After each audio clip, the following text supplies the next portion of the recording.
Welcome to the Lightskins podcast. The date of this recording is April 16th, 2024. My name's Joseph Ramirez, and I'll be your host/mediator for today's episode.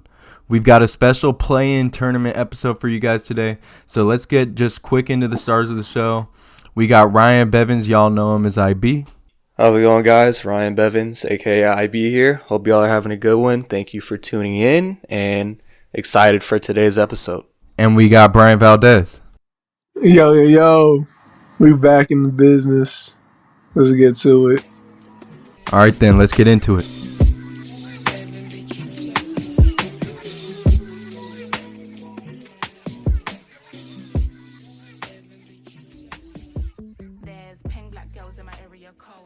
The first topic I have for you guys, or the first play-in matchup I have for you guys, is going to be the Chicago Bulls versus the Atlanta Hawks. Where do you guys see that matchup going? Let's start it off with you, Brent.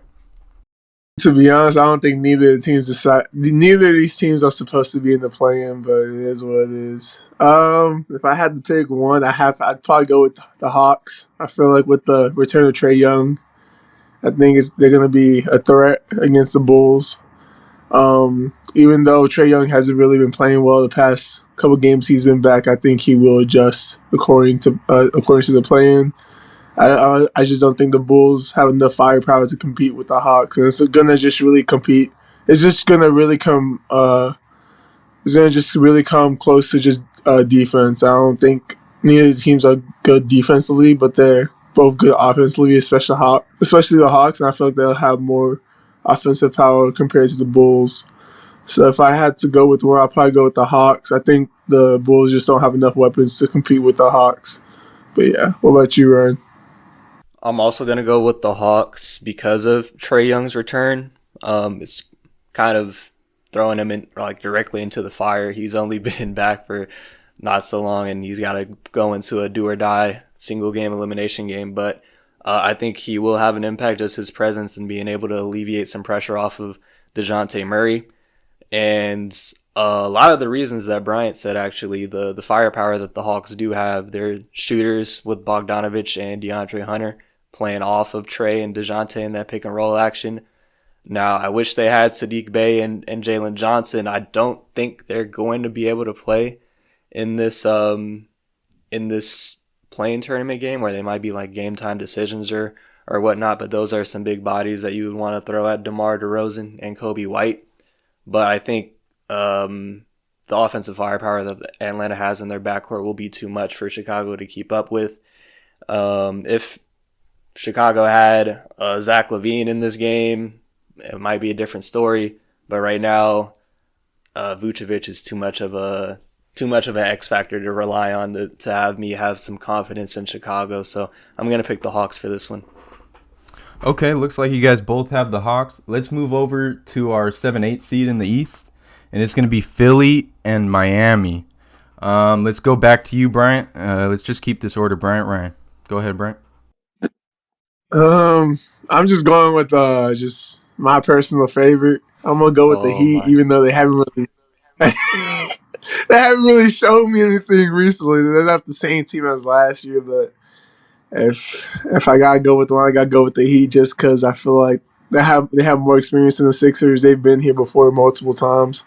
Even though I don't know why I'm with the Heat, but I'm just going. I have trust in Jimmy, and I think there's no answer for Joel. They don't got no answer for Joel or Maxey when you think about it. But if I had to just go, I just think the Heat will find a way to beat this team. And even if they lose, even if the Heat lose, I still think they'll beat the Hawks or the Bulls. So that either way, they're going to be in the playoffs.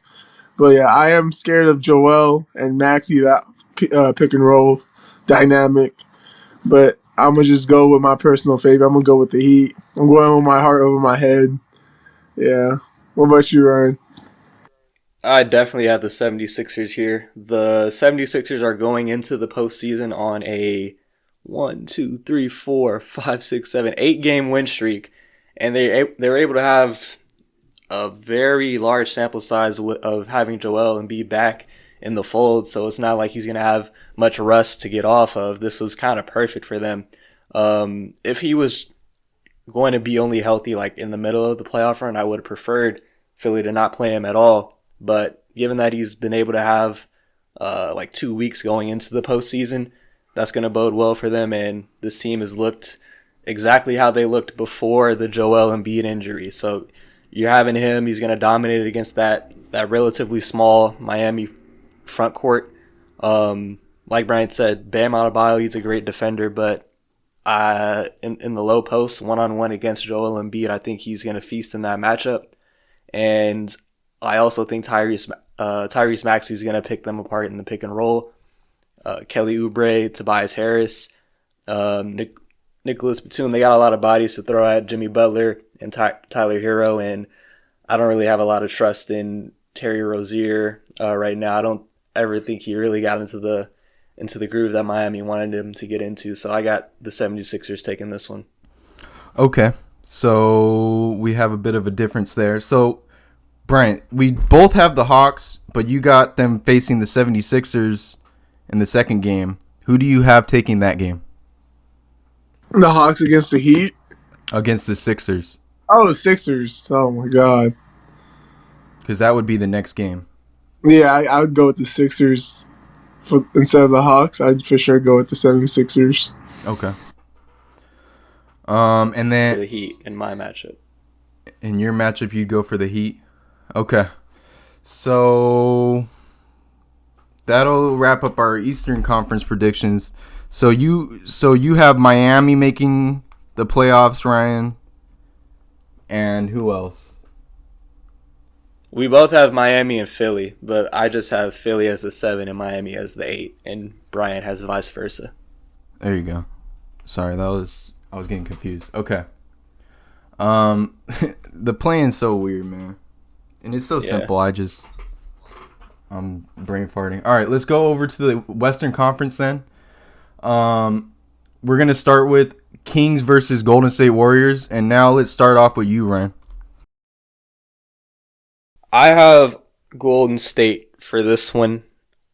The injuries to Kevin Huerter and Malik Monk, I think, are too much for the Kings to overcome. They were already an offensive-heavy team, and those are their two top-tier like marksmen from downtown that Sabonis is able to kick out to out of high post-ups and kicking out of that mid pick and roll. And De'Aaron Fox, when he's running pick and roll action or jump starting a fast break, not having Kevin Huerter and Malik Monk as those sharpshooters for you on the perimeter, it's going to hurt them.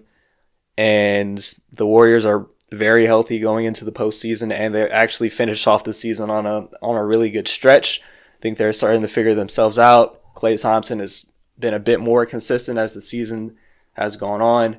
And in a do-or-die game, I'm going to ride with Stephen Curry, one of the greatest players of all time. Give me the Kings. They're gonna have no answer for Sabonis or Fox. I don't think no one can guard those two. The Kings have bodies they can throw at Curry. So I think I'm gonna go with the Kings. I'm not going to go with the close game. I think they're gonna get blown out by 20. I don't think it's gonna be a close game at all. Crazy. I think the Kings will. I think the Kings will find a way to pull this game out. You know, I think they are playing at home, if I'm not assuming. But yeah, I'm going with the Kings. I'm for sure going with the Kings. I think they want revenge for what happened last year, and what better revenge than knocking them out the playoffs or knocking them out the play-in, and ending this season off with the loss. I'm gonna go with the Kings. I don't think they'll have no answer for Sabonis, Fox, Keegan Murray, even with the loss of Monk and I forgot his name. I think they will still find a way to outscore this team. So yeah, I'm gonna go with the Kings instead of the Warriors. Okay.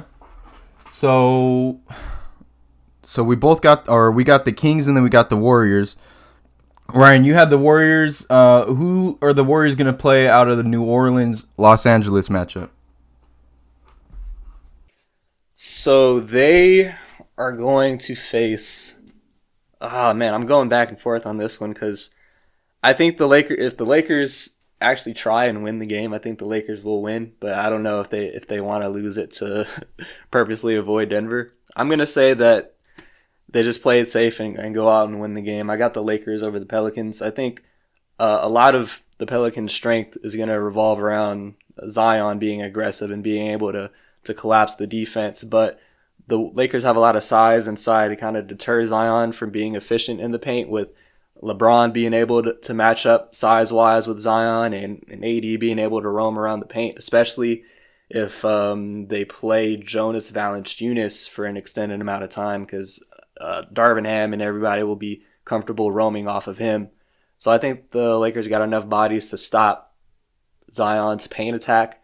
And I also am not too sure about Brandon Ingram going into this play-in tournament. I don't know if he's had enough time to kind of knock off the rust before going into not a single elimination game, but a high-pressure postseason game nonetheless. So I'm going to rock with the Lakers on this one.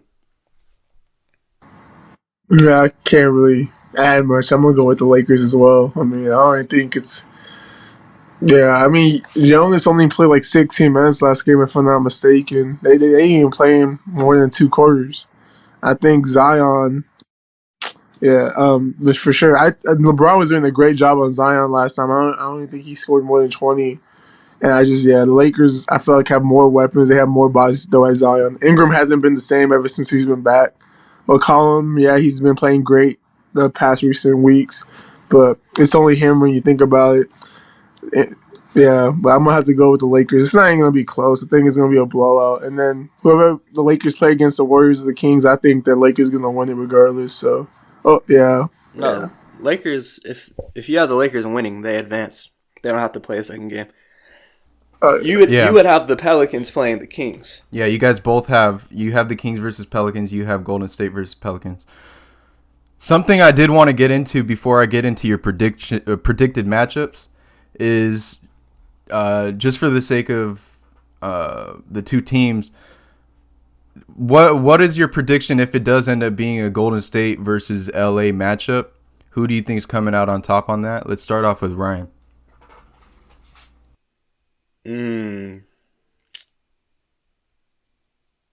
Interesting. Earlier in the season, or earlier in the earlier episode of this podcast, I think I had the Warriors and I was pretty confident about them. But I don't know, man. In a single elimination game, I might lean on the Lakers for the size advantage. I might lean on the Lakers. Yeah, I kind of have to agree with that size, because they can't outscore the Warriors, because the Warriors are going to be shooting way more threes. But yeah, I'd probably go with the Lakers too, just because of size. They can't guard. No one can guard LeBron or AD, so that's a big X factor for the Lakers. All right, I like it. Okay, especially because the Lakers is our team. But let's move on. So let's get to your first predicted matchup, Ryan. It's going to be Golden State versus the Pelicans. Who do you think's taking that one? I have Golden State in that one. I don't think the Warriors have the same amount of inside defenders that the Lakers would have to deter Zion, but Draymond can do a damn good job of going against Zion. I think he's one of the better ideal matchups to have against somebody like Zion, and I don't think the Pelicans would be able to stop Stephen Curry on the perimeter. I know Herb Jones is an elite defender, but I just would have the utmost confidence in Stephen Curry. So I got the Warriors coming out against the Pelicans. Agreed. The Warriors have more shooting threats than the Pelicans. And Brian, that's not your prediction. Brian, your matchup is the Kings versus Pelicans. Oh, my bad. You're good. So who do you think from your matchup? Kings versus Pelicans. I'll go with the Kings. Yeah, for sure. Just Fox and Sabonis, and I think they have more weapons offensively. Yeah, I'd go with the Kings for sure. The Kings. Okay. Did you want to get into Ryan's matchup, Golden State Pelicans? Well, I mean, I kind of just said it already, so it's not enough. Okay. Yeah. All right. Well, that's going to wrap up our episode for today. It was a short one. We will have a playoff. We're recording a playoff episode, a playoff prediction episode when they're finalized on the 21st, somewhere around there. Should be up around the same day. But yeah, I know it was short, but I hope you guys enjoyed it. Anyway, anything you want to say, Ryan? Nothing much besides thank you guys for watching. Another great episode, and we will see you for the playoff predictions. Agreed. Thanks for watching. Show love and support, and we'll see you on the 21st. See you on the 21st.